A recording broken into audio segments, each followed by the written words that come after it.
expressions. In this video, what we're going to take a look at is how to solve equations that have more than one variable. But before we go there, I want you to go ahead and solve the warm-up question that only has one variable, x.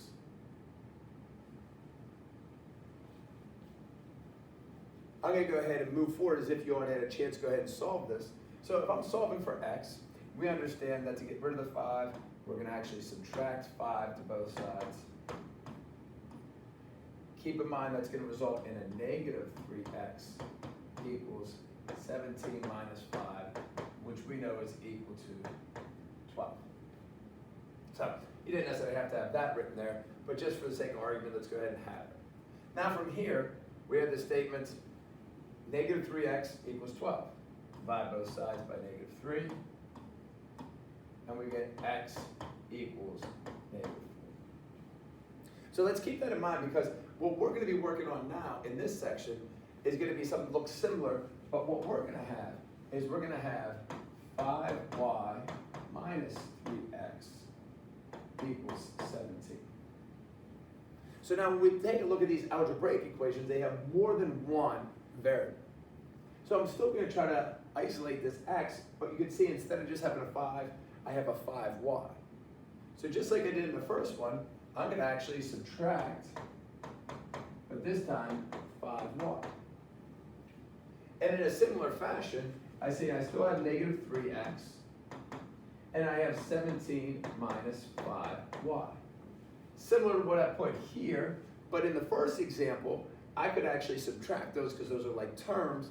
However, here, since they're not like terms, I just leave it as is. Final step, we're going to go ahead and divide by 3. Divide by negative 3. And this is the beauty of the algebraic problems, is that now I can actually leave my answer as 17 minus 5y over negative 3. If I wanted to, I could separate that into two fractions if I wanted to. But what's nice about the algebraic is I can actually leave some of the expression written instead of having to do some of the calculations. Let's take a look at a second example here.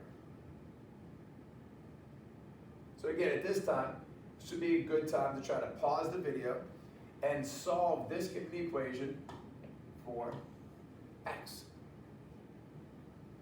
I'm going to proceed further as if you already had a chance to go ahead and solve this for x.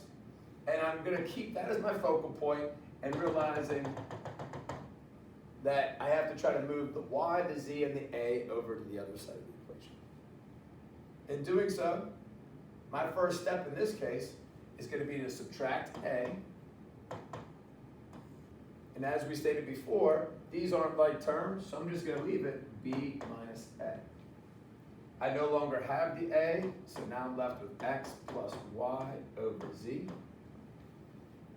I'm trying to get the x isolated, so now I'm going to get rid of the z by multiplying both sides by z.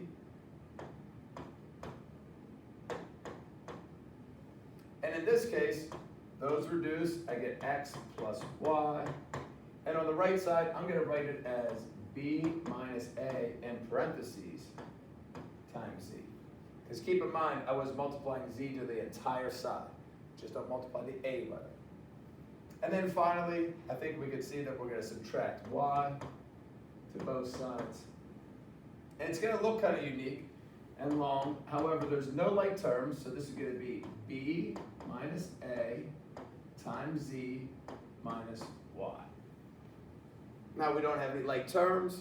We have the x completely isolated on one side of the equation. Problem solved. B minus a, quantity of b minus a times z minus y.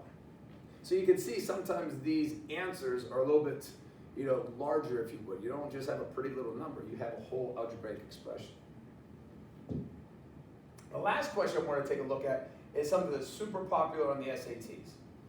And one of the reasons why this is a popular question on the SATs is because you're not actually just trying to identify what W equals. In this case, they're asking us to identify what W over 7.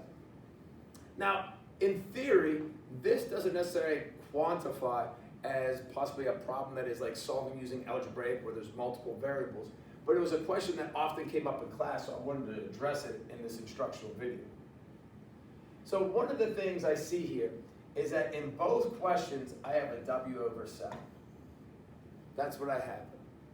So one of the ways to solve this would actually be solve for W, and then substitute that value in for W here, and then evaluate and get our answer.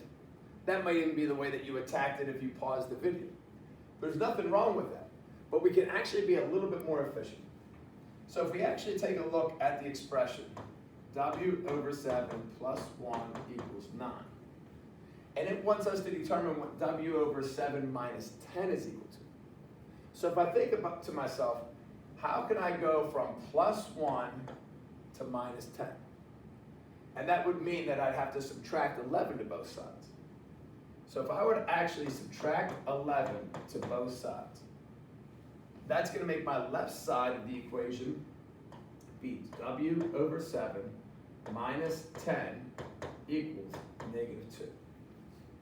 And what's unique about this is, remember, we were looking for what is W over 7 minus 10 equal to.